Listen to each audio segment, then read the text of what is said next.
नमस्ते। हमारे साप्ताहिक कार्यक्रम अशोक वानखड़े साहब के साथ बातचीत में आपका स्वागत है। अशोक भाई, आज बहुत सी चीजें बात करनी है।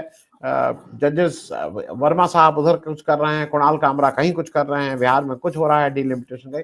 लेकिन जो सबसे ताजा मामला है वो भूपेश बघेल पे ईडी तो पहुंच गई, ईडी ने काफी इंक्वायरी की, खूब वो किया। लेकिन अब आज ताजा मामला हो गया कि सीबीआई ने उनके अलग अलग ठिकानों पे, 4 या कितने ठिकानों पे, या जो भी नंबर है, आपके पास ज्यादा बेहतर नंबर होंगे, वहां पे रेड मारी। तो ये, और भूपेश बघेल भाई छत्तीसगढ़ में इसमें कोई दो राय नहीं, उन्होंने अच्छी सरकार चलाई थी। वो हार गए वो अलग बात है, लेकिन एक सरकार ठीक थी। कांग्रेस की अपनी समस्याएं हैं। ये सारा रेड का मामला आपके जो संज्ञान में आया है, उसके हिसाब से क्या हो रहा है और अल्टीमेटली क्या चाहती है बीजेपी? देखिए आनंद जी, हम आज रेड की बात कर रहे हैं, इसका मतलब हम भूपेश बघेल को क्लीन चिट नहीं दे रहे, ना हम किसी के कांग्रेस या बीजेपी को किसी को कुछ कह रहे हैं। जी सवाल ये है कि ये जो भूपेश बघेल पे रेड हुई, अब 100 ऑफिसर, 25 गाड़ियां, 17 ठिकाने, आईपीएस ऑफिसर, ये सब ईडी ने जो पहले एक्सरसाइज की उसको रिपीट किया जा रहा है। अब यहाँ पे टाइमिंग इंपॉर्टेंट है। गुजरात में कांग्रेस का अधिवेशन, ड्राफ्टिंग कमेटी में बघेल की एंट्री, आज वो दिल्ली जाने वाले थे। भूपेश बघेल को जनरल सेक्रेटरी बना के पंजाब का इंचार्ज बना दिया। अब इसके कई पहलू हैं। सबसे पहले, यदि सीबीआई की रेड करनी थी तो महादेव ऐप होके कितने दिन हो गए? जब ईडी और सीबीआई ने रेड तभी की थी जब भूपेश बघेल की सरकार थी।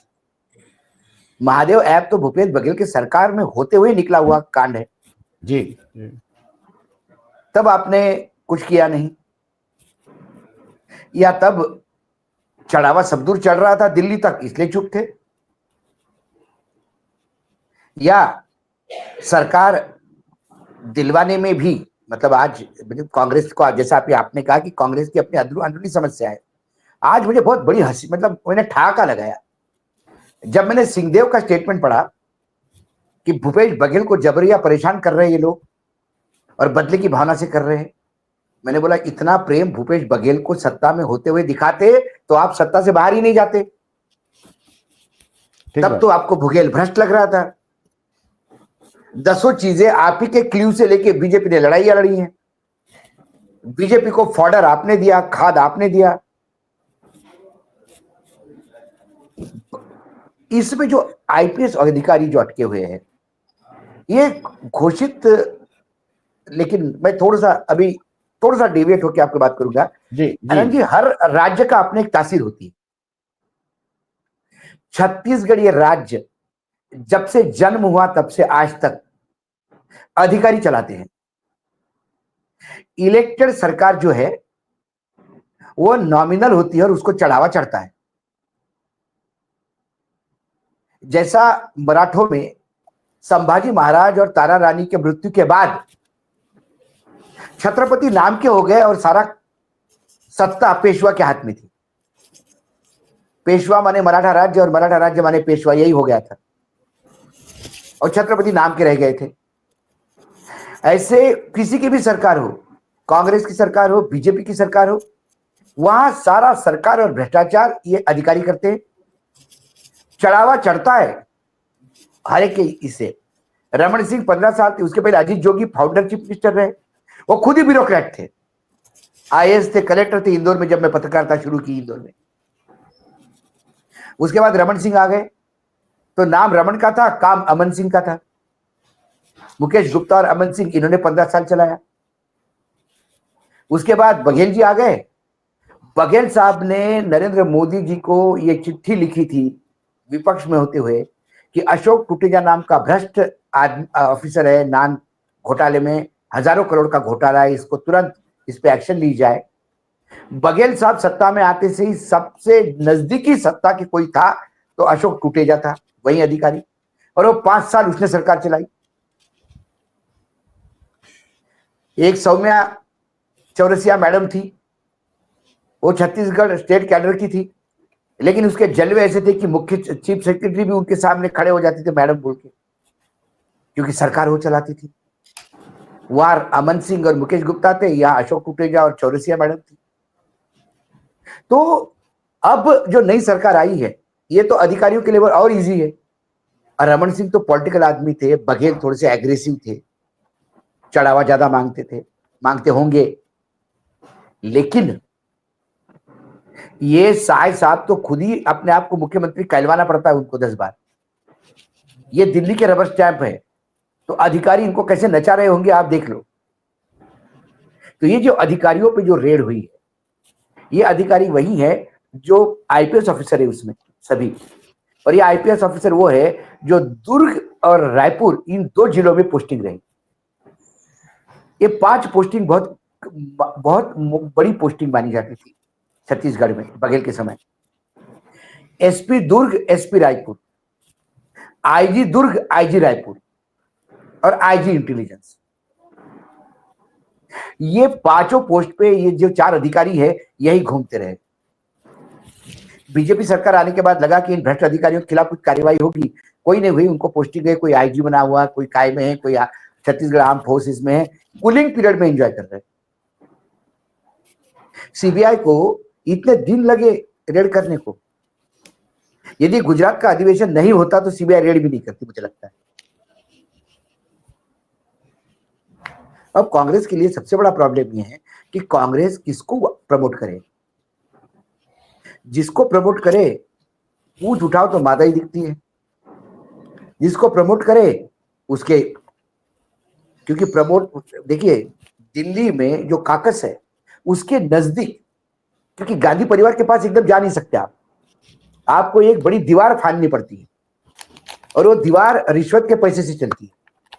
उसका दरवाजा खुल जा सिमसिम नहीं है, पैसा आ गया सिमसिम बोला तो खुलती है। तो ये दीवार लांग के जो नजदीक जाते हैं वो सारे भ्रष्ट हैं, कहीं ना कहीं पैसा कमाया है उन्होंने। अब गुजरात का खर्चा कैसा होगा अधिवेशन का, क्योंकि एक साइकी होती है। मुझे जब यूपी में आपके चुनाव चल रहे थे और अखिलेश के 1-2 लोगों पे रेड हो गई थी जी, तो हमने कहा था कि ये चुनाव के समय ईडी रेड करके, सीबीआई इनकम टैक्स रेड करके ये अब विपक्ष को चुनाव नहीं लड़ने दी। तो किसने मुझे कहा कि क्या अखिलेश के पास 2 ही लोग हैं क्या? सवाल 2 लोगों का नहीं होता, नहीं सवाल होता है एक पे भी रेड हो गई, मैसेजिंग बाकी जिनके पास पैसा रहता है वो भाग जाते हैं जी, वो देश छोड़ के भाग जाते हैं। उनको लगता कि डायरी में मेरा नाम आ गया तो तुरंत वो पता पड़ता कि उनका हार्ट का प्रॉब्लम हो गया, यूएसए में चले गए ट्रीटमेंट लेने। क्योंकि कोई भी नेता, भाई देखिए हर आदमी वर्मा तो नहीं हो सकते, बोरे भर भर के घर में रखे, क्योंकि वर्मा जी को इनकम टैक्स, सीबीआई, ईडी इससे इम्यून थे, इनकी आई एंट्री नहीं थी। कोई भ्रष्टाचार का आरोप लगाए तो पता पड़ा कंटेम्प्ट ऑफ कोर्ट हो जाता, आप जेल में जाओगे। लेकिन अग्नि देवता जो है उसको दया आई भारत के करप्शन पे, उसने सोचा कि कोई उजागर नहीं करता, मैं ही जरा प्रकोप कर दूं, और ये अग्नि देवता की कृपा से पता पड़ गया कि इतना बड़ा माल पड़ा हुआ अंदर। तो नेता कहीं ना कहीं पैसा पार्क करते, ये पार्क किया हुआ पैसा जब चाहे तब मिल जाता है। लेकिन यदि एक इनकम टैक्स, सीबीआई, ईडी की रेड हो गई तो सारे दरवाजे बंद हो जाते हैं, लोग फोन उठाना बंद कर देते, आपका पैसा ही आपको समय पे नहीं मिल पाता। That is called blocking the sources, रसद तोड़ना पीछे की। तो गुजरात में अधिवेशन है, अब गुजरात में अधिवेशन करवा लीजिए आप, क्योंकि कांग्रेस के पास फंड तो वैसे ही बहुत कम है, जो ऑफिशियल जो चंदा मिलता है बहुत कम है। बीजेपी को 10 गुना ज्यादा है कांग्रेस से, वो भी आंकड़े आ गए अभी। तो ऐसे में एक मैसेजिंग है कि बघेल साहब को, दूसरा बात है बघेल साहब को भी ये सोचना चाहिए था, उन्होंने भी अडानी को ईडी और सीबीआई की कृपा से बचने के लिए, अवकृपा से बचने के लिए जंगल की जंगल हवाले कर दी। अडानी जी ये स्पॉट का काम करते हैं, डील बाय डील, आपको मैं 2 जगह से रिस्क्यू कर दूंगा या आपको मेरा जंगल क्लियर करना होगा। ऐसे ही बड़े कॉर्पोरेट सेक्टर में ऐसे डील होते हैं, कोई दोस्ती यारी नहीं निभाता वहां, भाई भाई की दोस्ती यारी नहीं निभाता, भाई भाई के संबंध नहीं निभाते। अनिल अंबानी और मुकेश अंबानी देखा आपने, केस टू केस बेसिस रहता है।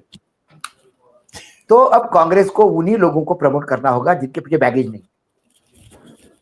और इसका एक उदाहरण महाराष्ट्र में हुआ, जब महाराष्ट्र में नाना पटोले ने अध्यक्ष पद का इस्तीफा दिया, तब कई लोगों को अप्रोच किया गया कि आप अध्यक्ष बनिए, और जिनको अप्रोच किया वो अध्यक्ष बनने लायक थे, लेकिन सबने हाथ जोड़ के मना कर दिया कि नहीं भाई, हम नहीं कर सकते, क्योंकि हमारी इंडस्ट्रीज है, हमारी एजुकेशन इंस्टीट्यूट है, सीधा दिल्ली से वास्ता पड़ता है हमारा।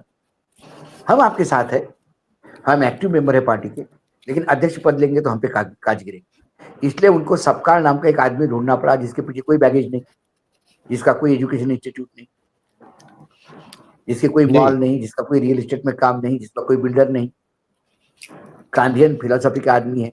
हालांकि गुजरात में भी जाने के बाद वहां पे भी थोड़ा बहुत उसके मुंह में खून लगा, ऐसा लोग बोलते हैं, लेकिन फिर भी आज के डेट में इस लायक नहीं है कि ईडी सीबीआई इनकम टैक्स पहुंच जाए। जी जी। तो अब आप सीडब्ल्यूसी में देखिए कितने लोग हैं ऐसे, आप जनरल सेक्रेटरी ऑर्गेनाइजेशन में देख लीजिए कितने लोग हैं ऐसे। जी बहुत हालत बुरी है सर।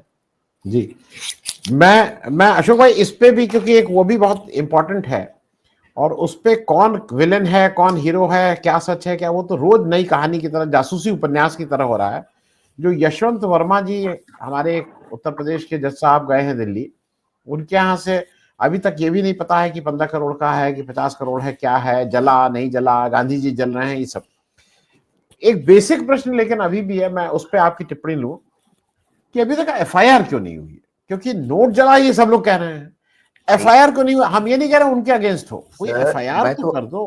अरे उसका आप घटनाक्रम देखिए तो हास्यास्पद है। पहले नोट जले, पहले कुछ फोटोग्राफ मार्केट में आए जी, और एक आंकड़ा आ गया 15 करोड़ के आसपास का।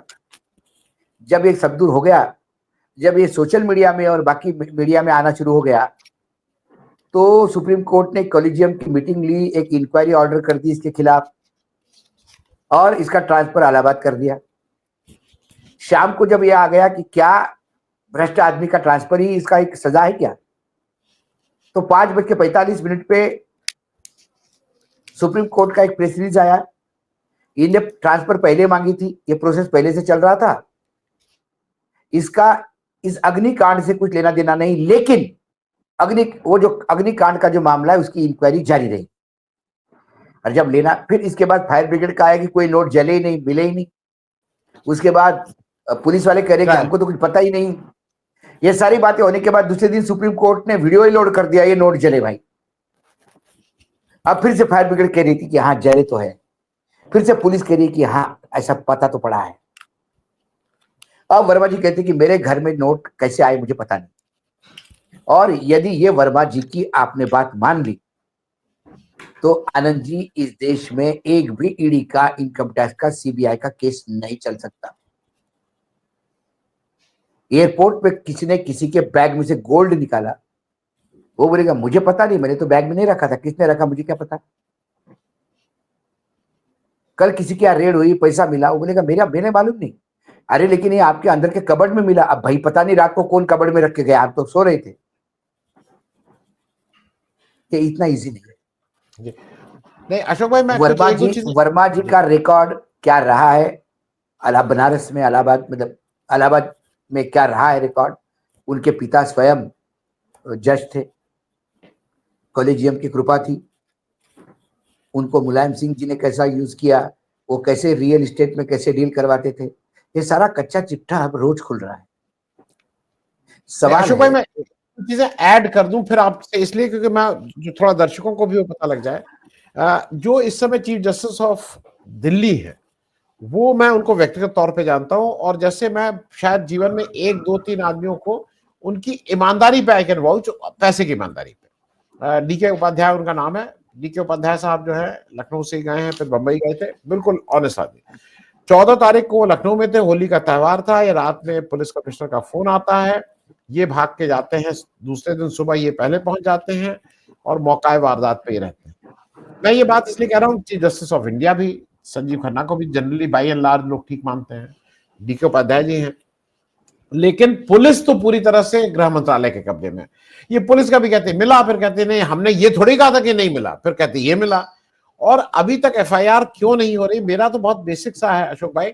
ये वर्मा जी के बारे में सिर्फ इतना ही नहीं है, वर्मा जी बड़े खिलाड़ी रहे हैं, वर्मा जी जब CSC थे, जब मुलायम सिंह जी की सरकार थी, वर्मा जी सारे कॉर्पोरेट के ही केसेस हैंडल करते थे। वर्मा जी, एक और चीज बता दें, वर्मा जी नहीं आना चाहते हैं, वर्मा जी दिल्ली में नंबर 2 हैं। और जैसा मुझे पता है कि अब जजेस में के अपॉइंटमेंट और कोलोजियम में भी एक बड़ा कुछ मामला होता है, लेन देन, तो ये वहां से 2 नंबर से उठ के इलाहाबाद में 9 नंबर पे नहीं बैठना चाहते, कोलेजियम में नहीं रहेंगे, तो ये भी कोशिश में है कि वही रहें। मैं जो चीज आपसे पूछ रहा हूं कि ये सब कुछ दिल्ली सरकार के अंदर है, अब तो ये भी नहीं है कि वहां अरविंद केजरीवाल है, क्यों नहीं FIR हो रही है? FIR आपका, वो FIR क्यों नहीं कर रहे हैं? नहीं, मैंने 0 यही कहा, FIR नहीं वर्मा जी मैंने के यही कहा, हाँ मैंने यही कहा, कैश कहीं भी मिले, जी कैश राष्ट्रपति भवन में भी इतनी बड़ी कैश मिले तो केस बनना चाहिए। इस देश में संविधान ने किसी को इम्यूनिटी नहीं दी। क्या जज साहब को ये लग रहा था कि यहाँ इनकम टैक्स CBI की एंट्री नहीं है इसलिए यहीं पे स्टोर रूम रखो? क्या उनका पैसा था? क्या वो भ्रष्टाचार का पैसा था? क्या ड्रग का पैसा था? क्या आतंकी पैसा था?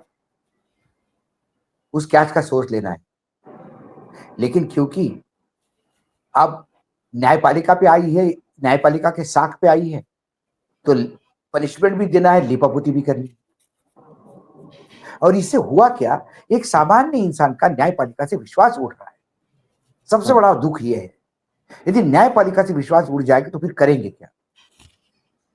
न्यायपालिका भ्रष्ट है, इसमें कोई दो मत नहीं था, लेकिन फिर भी लग रहा था कि कुछ नजर की शर्म होती होगी भ्रष्टाचार में। ये तो बेशरम भ्रष्टाचार है, जरा भी शर्म नहीं। अब ED CBI इनकम टैक्स, इनके भी व्याख्याएं, शब्द बदलते हैं साहब, मतलब शब्द वही रहते हैं, उनकी व्याख्या बदलती है। कौन है सामने? कोर्ट में जैसा फेस पे केस चलता, कई बार फेस देख के केस खेल होता है, वैसा ही राजनीतिक पार्टी देख के खेल होता है। केरल में 2021 के चुनाव में कर्नाटक से कैश निकला केरल के लिए, वो बीजेपी के लिए निकला था। बीजेपी का पदाधिकारी उसको लेके जा रहा था, मतलब कोई वो RSS का कोई वर्कर था। डकैती हो गई साहब बीच में, डकैती की पुलिस कंप्लेंट हो गई, डकैत भी पकड़े गए, माल भी पकड़ा गया। अब जब माल पकड़ा गया करोड़ों में, तो अब ये बात आ गई, ये पैसा आया कहां से? पूरा केरल टूट पड़ा कि ये बीजेपी ने नंबर 2 का पैसा भेजा, ब्लैक मनी है और ये बीजेपी यूज कर रही है इलेक्शन के लिए वगैरह। बीजेपी ने हाथ ऊपर कर दिए, जो आदमी ये कर रहा था उसको हमारे पार्टी से हमने निकाल दिया, पहले हाथ खड़े कर दिए उनने बैकडेट में। ठीक है, ओके। ईडी ने इन्वेस्टिगेट करके कल कोर्ट में रिपोर्ट लगाई सर। ईडी ने रिपोर्ट ये लगाई कि ये पैसा जो है वो कर्नाटक से केरल में प्रॉपर्टी खरीदी के लिए लाया जा रहा था। तो आगे का सवाल है कि ये पैसा था किसका? व्हाइट का था, ब्लैक का था? ईडी ने आगे कहा कि पैसा किसका था, कैसा था, ये इनकम टैक्स जाने, हमारा कोई लेना देना नहीं।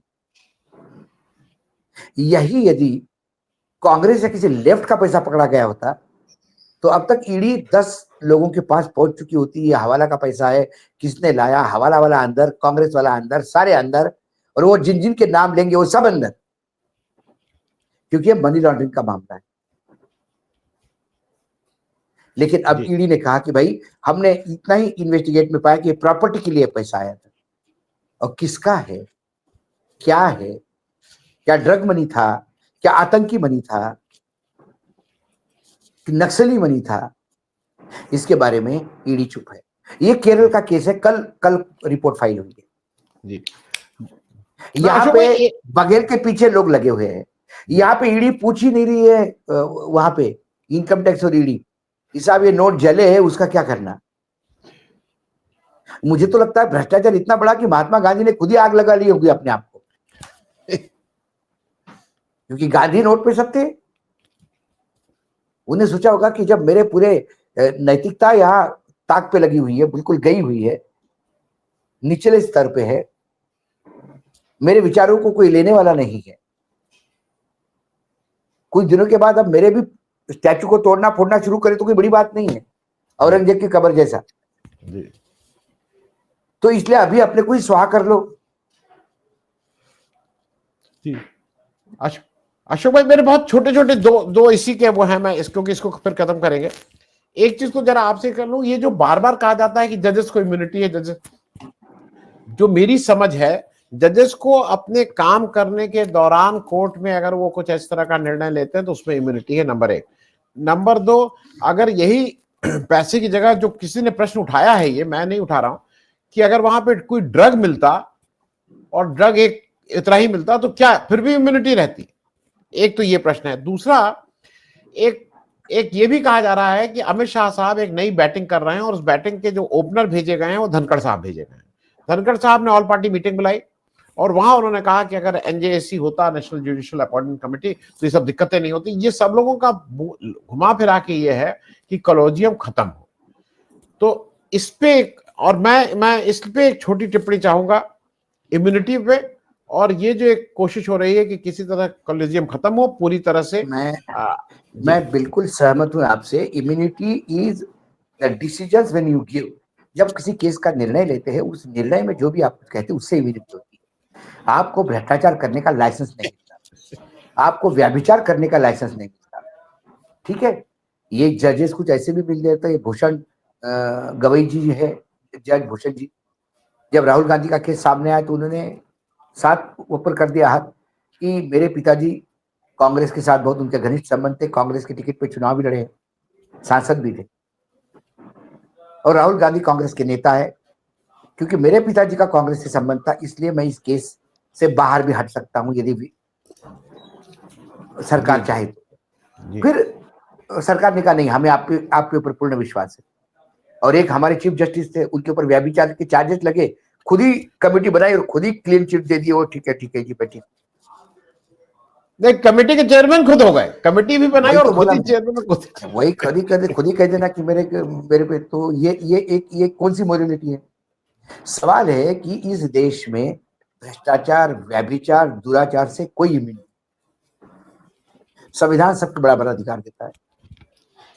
राष्ट्रपति को किसी की हत्या करने का अधिकार नहीं। अब राष्ट्रपति है इसलिए।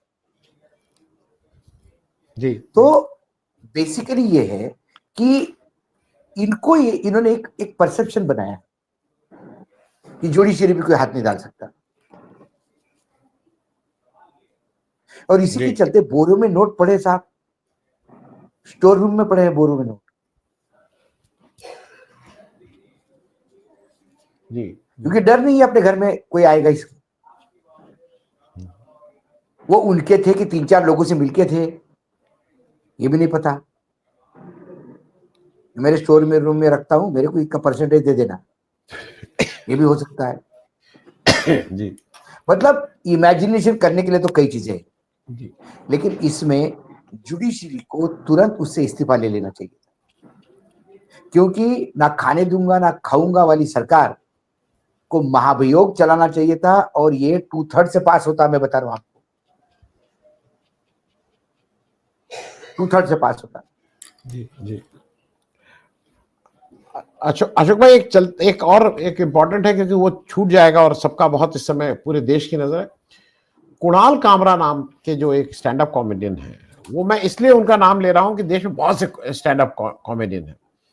कुणाल कामरा का हो सकता है हम लोग उनसे इत्तेफाक रखें, हो सकता है ना रखें, लेकिन एक व्यक्ति है जो पॉलिटिक्स पे, एक व्यक्ति है जो बिजनेस पे, एक व्यक्ति है जो इस पे लगातार अपने व्यंग कर रहा है। और मैं इसको इस बात से जोड़ रहा हूं, दो चीजें हैं। एक तो यह है कि अशोक भाई, हमारे और आपके बीच में भी जब हम लोग बात करते हैं, अगर व्यंग नहीं रहेगा तो ये तो खाना बिना नमक के जैसा होगा। ये उसने, कुणाल कामरा ने ऐसा कौन सा काम कर दिया कि जिसकी वजह से मार तोड़ फोड़ यहां वहां। मैं जरा ये समझना चाह रहा हूं, ये कौन सी साइक है और ये कौन से शिव सैनिक जाके वहां ये कर रहे हैं? मैंने ये कहा कि व्यंग सुनने के लिए पढ़ा लिखा होना चाहिए, सटायर, एक दिमाग की वो आईक्यू लेवल चाहिए जो आप व्यंग सहन कर सकते हो। मैं कल ही एक उदाहरण देख रहा था कि लालू यादव बैठे हुए हैं नीचे, और एक स्टैंड अप कॉमेडियन ऊपर से कह रहा था कि लालू जी, राजू श्रीवास्तव, हाँ, राजू श्रीवास्तव ने उसने कहा कि लालू जी, के बारे में पहला एक व्यंग कहा कि लालू जी कैसे सुपरमैन बने और राबड़ी जी और लालू जी कैसे आपस में बात कर रहे थे। उसके बाद उन्होंने कहा, लालू जी को एक जोक और सुनाया कि भाई बिल क्लिंटन ने लालू जी को पूछा कि आपको स्विमिंग आता है? उन्हें नहीं आता है।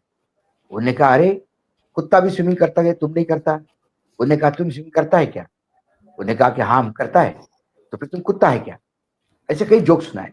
सुनाते सुनाते लालू जी सामने बैठ के ठहाके लगा रहे। फिर उनके उन्होंने कहा, परिवार पे सुना है, उनके बड़े परिवार पे।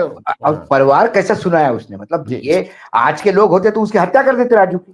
जी जी। उन्होंने कहा कि देखो बहुत बहुत काम करते हैं, बहुत मेहनत का काम करते हैं। देश में जितने भी राजनीतिज्ञ है उसमें सबसे ज्यादा मेहनत करने वाले लालू जी। हमारा देश 140 करोड़ का ऐसा ही नहीं हुआ। लालू जी के सबसे ज्यादा बच्चे पैदा किए लालू जी ने, योगदान है। इसमें बहुत मेहनत करी, योगदान उनका। और लालू जी सर पे हाथ रख के इसे ठहाके लगा हंसते रहे। हंसते जी। पार्लियामेंट में लालू जी ने क्या नहीं कहा। कभी शरद यादव को कहा, कभी प्रधानमंत्री अटल जी को कहा, कभी ममता जी को कहा, आडवाणी जी को कहा, जॉर्ज फर्नांडिस को कहा। हाँ, बोले देखिए टुकुर टुकुर देखते बैठे हैं हमारे पास। तो ये सारी चीजें एक लेने की लेवल होती है। यदि सामने का लेवल ही नहीं है वैसा, वो व्यंग क्या समझे। दूसरी बात, उस व्यंग में कही हुई बातें यदि आपने की होगी तो आपको ज्यादा चोट लगती है। अब कहीं ने मुझे, अब एक होता आप ही के लखनऊ के यूट्यूबर है, उन्हें कहा कि अशोक वानखेड़े का चिट्ठा खोल देंगे हम। हमने कहा खोल दो भाई, हमने तो रिएक्ट नहीं किया उस पर। फिर एक और एक पाठक करके है, उन्हें कहा कि गडकरी से 20 करोड़ रुपए लिए। किसी ने कहा कि अरे ये तो ऐसा कह रहा है, इसमें तो केस करते। मैंने क्यों करे केस? मैंने 2 रुपए भी लिए होंगे तो मेरे मन में डर रहेगा, फिर मैं केस करूंगा। मैंने बोला इनको बोलने दो, मुझे मालूम है मैं कितना साफ सुथरा आदमी हूं, तो मुझे उससे फर्क नहीं पड़ता। लेकिन क्या आपने गद्दारी की? सवाल यह है। यदि गद्दारी की होगी तो गद्दार बोलने पे ज्यादा चोट लगती है, और यदि गद्दारी नहीं की तो हाथी चलता है कुत्ते भौंकते रहते हैं। अब उसने कहा, मतलब एक एक क्योंकि आपने इसका कामरा का इशू निकाला तो एक बहुत बड़ा व्यंग सामने आया। उसने कहा भाई मैंने तो कुछ और अलग नहीं कहा, अजित पवार जी ने भी ऐसा ही कहा था। फिर अजित पवार का एक वीडियो सामने आया जिसमें अजित पवार कहते हैं कि बताओ ये गद्दार है लोग, 50 खोखे लेके इधर से उधर चले गए, इन गद्दारों को क्या करना। अजित पवार को तुरंत एक चैनल ने पूछा, आपने तो एकनाथ शिंदे को गद्दार कहा था। बोले हाँ कहा था। 50 खोखे कहा था। बोले बिल्कुल कहा था, तब मैं विपक्ष में था, अब मैं सत्ता पक्ष में हूं, अब वो गद्दार नहीं है। मतलब अजित पवार ने गद्दार बोला और वो अभी आपके साथ है, तो गद्दार गाली नहीं, ये आपकी पराक्रम की गाथा है। और यदि गद्दार कहने वाला दूसरा कोई आदमी निकला तो फिर आपकी मानहानि, फिर आपके चोट पहुंचती। अशोक और भाई मैं संविधान में बैठे हुए लोग, जो सांसद है, विधायक है, राम कदम, ये पीए हुआ करते थे प्रमोद महाजन, अब नेता हो गए। बीजेपी में ये चलन है, पीए को नेता बना देते हैं, पीए को आगे दे देते हैं। हमारे देवेंद्र फडणवीस की तो 2 पीए एमएलए हैं। अटल जी के शिव कुमार जी, शिव अटल जी के कुमार, शिव कुमार। हाँ। और उनके बाद नहीं चुनाव लड़वाया भाई, और जी उसमें जी। से एक का नाम वानखेड़े है।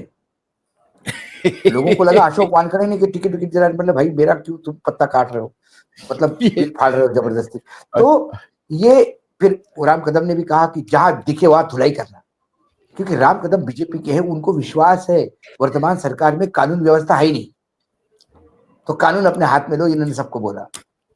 फिर हमारे पत्रकारिता से एक टूरिस्ट है, पर्यटक, राजकीय पर्यटक, अब पॉलिटिकल टूरिस्ट, संजय निरुपम, पहले पत्रकारिता में थे। पत्रकारिता से वो सामना में घुसे, मुखपत्र में घुसे, वहां से शिवसेना की राज्यसभा, फिर वहां कांग्रेस आ गए। कांग्रेस से अब एकनाथ शिंदे के साथ चले गए। उन्होंने कहा कि जहां भी मिलेगा उसकी धुलाई करो। ये अपने आप को एक जमाने में पत्रकार कहते थे। मुझे अच्छा हुआ ये पत्रकारिता पे एहसान हो गया, ये लोग पत्रकारिता छोड़ के दूसरी जगह चले। ऐसे कुपड़ लोग जिनको आप देखिए, अवमानना हो गई। भाई हमने कुछ कहा, आप ही की चैनल पे कहा, कांग्रेस जनरल सेक्रेटरी ऑर्गेनाइजेशन को लगा मैंने अवमानना की, उनने मेरे खिलाफ केस किया। मुझे बहुत अच्छा लगता, खुद केस करते। उन्होंने कई तेलंगाना में किसी महिला से केस लगवा दिया, किसी कारपोरेटर से, किसी छोटे गांव के, मतलब किसी छोटे शहर से, कि अशोक वानखड़े ने ऐसा बोला इसलिए हमारी अवमानना हुई, इसलिए हम केस लगाते। मैंने लगाओ भाई, हम लड़ेंगे केस चल रहा है। और ये अवमानना हो गई। अब जो हमारी महिला अध्यक्ष है कांग्रेस की, अलका लांबा बेचारी, वो केस करती तो मुझे ज्यादा अच्छा लगता कि कोई चलो अलका जी ने इस लायक समझा कि केस करे। अलका जी ने भी उनको पत्र लिख के कहा कि तुम केस लगाओ तेलंगाना में। मैंने चलो, तो आप हम तो इरिटेट नहीं हुए ना। उनने ऐसा बोला कि अशोक वानखड़े जहां मिले वहां ठोको करो मारो करो। भाई कानून है, यदि मैंने अवमानना की होगी तो मुझे सजा मिलेगी। देखिए मैंने अवमानना की या नहीं की, ये तय कौन करेगा सर? आप करोगे, मैं करूंगा, कोई नेता करेगा, कोई मंत्री करेगा? किसी के बाप का देश है क्या ये? संविधान से चलता है। आज आप सत्ता में है तो आप बोलोगे कि हम जहां दिखेंगे हम हमारे हिसाब से ट्रीटमेंट करेंगे। जब राजीव गांधी ने कहा था कि सिख दंगों पे एक्शन का रिएक्शन हुआ, तो राजीव गांधी के मृत्यु के बाद भी लोग, ये विपक्ष उनको कोसता है अभी भी, मतलब कांग्रेस के विरोधी जितने भी है। और एकनाथ शिंदे बोले वो जो मेरे कार्यकर्ताओं ने किया वो एक्शन का रिएक्शन था। संविधान रिएक्ट करे तो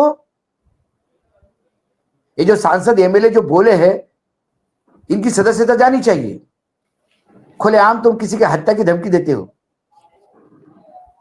ये कितना टैक्स, बोलने वाले कितना टैक्स देते पता नहीं है, लेकिन वो कुणाल टैक्स देता है, उसका पैसा अच्छा मिलता है उसको।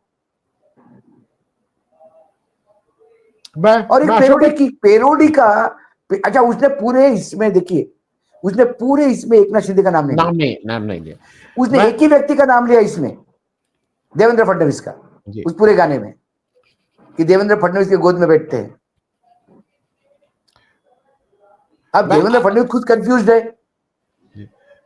कि ये कहता है कि एकनाथ शिंदे मेरे गोद में है, कोई कहता है को शिवाजी की अवमानना करने वाला वो तथाकथित पत्रकार जो तेलंगाना से पकड़ के लाया वो उनके गोद में है। कोई कहता है कुंभज उनके गोद में बैठा हुआ है, कोई कहता है कि कौन गोद में बैठा हुआ है। अरे भाई वो देवेंद्र फडणवीस एक सज्जन है, मतलब ऑर्डिनरी इंसान है। उसको तुमने रावण बना दिया कि उसके रावण में 200 लोग उसके गोद में बैठेंगे, तो उसको बुरा नहीं लगा। सारा खेल हो गया गद्दार शब्द के आजू बाजू।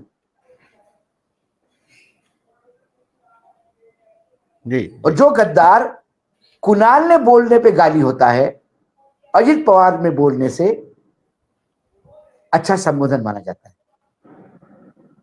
जी मैं अशोक भाई एक बहुत छोटी टिप्पणी, क्योंकि समय हो गया है, मैं एक चीज बस कुणाल कामरा की और कह दूं। उन्होंने एक तो गद्दार कहा और दूसरा एक उन्होंने ऐसी चीज कही जो मुझे उस पर बहुत, मैं भी कभी यूज करता। उन्होंने बच्चा चोर का नाम एक दिया, एक ही बाप चोर, मतलब चाइल्ड लिफ्टर सुना था, उन्होंने फादर लिफ्टर कहा।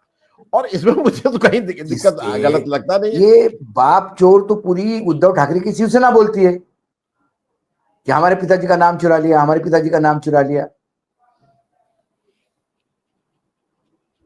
जी ये अकेला थोड़ी बोल रहा है।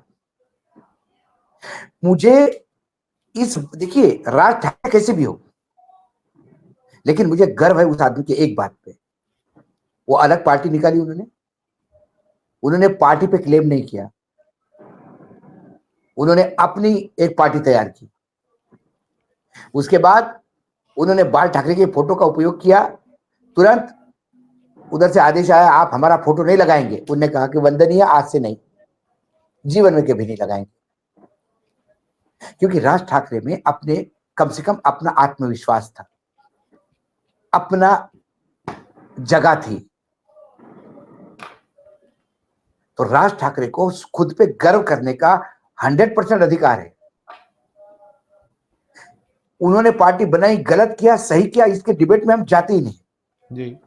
लेकिन आत्मसम्मान वाला व्यक्ति यदि राजनीति में कोई बचा है अभी महाराष्ट्र में तो वो राज ठाकरे है। सही या सही गलत, हाँ उन्होंने 3-3 बार कभी बीजेपी का विरोध किया, कभी बीजेपी का खिलाफ किया। वो बोलता है ठीक है बीजेपी का विरोध है तो विरोध, एक साथ है तो अच्छा काम किया तो विरोध करूंगा, मुझे अच्छा काम किया तो अच्छा कहूंगा, बुरा काम किया तो विरोध करूंगा।